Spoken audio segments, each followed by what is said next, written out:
Let me dive into this course. So what is React?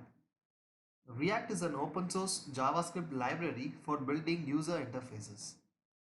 Actually, it's used for handling the view layer for web and mobile apps. It also allows us to create reusable UI components. React DOM is a virtual DOM that is used for rendering the components in the DOM. The React DOM package, as the name implies, is the glue between the React and the DOM.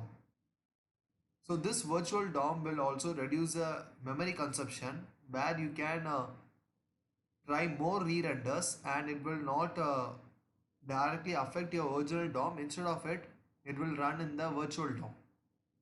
React has one of the largest community support.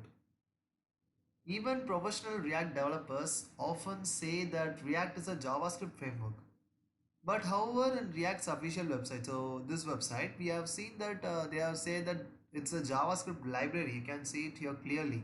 So then why they are saying React as a framework? The answer is it's pretty simple because the fact that it has several characteristics of a framework. So that is why many people think that React is a framework, but it's not. It's actually a JavaScript library for building user interfaces. So actually for learning a course, the best way is to get through the docs. So if you just go to the docs, you can see what is a React and how to work with it. There are a lot of things which you can just go through here.